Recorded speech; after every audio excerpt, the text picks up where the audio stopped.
Assalomu alaykum. Avvalo sizlarga ham kattakon rahmat. Bu mukofotga endi his-tuyg'ularimizni o'ta ham bir cheki yo'q, hayajon boshqa. His-tuyg'uni endi tushuntirib bo'lmaydi. Shu darajada kuchli his-tuyg'u. Bu mukofotdan yana ham kuchliroq ishlashga, shijoat bilan ishlashga jonimiz bilan harakat qilamiz.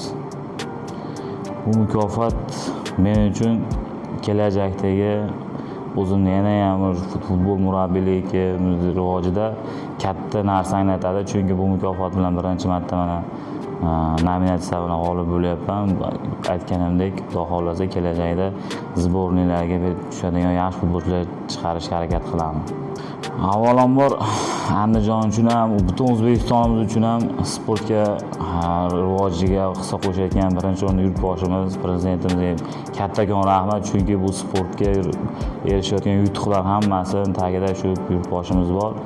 Andijon futbolida ham, butun O'zbekiston futbolida ham katta o'sish bor. Shunday rivojlanish bo'lsa, Xudo xolasa har jahon chempionatida jahon chempionatiga chiqadi Xudo xolasa O'zbekiston. Biz ham qo'ldan kelgancha shu terma jamoaga tushadigan futbolchilar chiqarishga harakat qilamiz. Yosh futbolchilar uchun o'zimizdan yosh bo'lganmiz.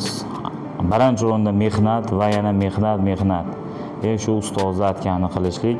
Mutaxassislarga keladigan bo'lsak, hozir futbol shu darajada rivojlanib ketdiki, nafaqat futbol o'ynash, boshqa trenerlik faoliyatida ham maslahatlarimiz endi bolalar bilan shu darajada yaqin bo'lish kerak. Shunga maslahat beramiz. O'zini bosib yurib turishi, bosib turishini ham shu bolalar murabbiyga qarab harakat qiladi. Shunga iloji boricha og'ir bosiq bo'lishga intilish kerak.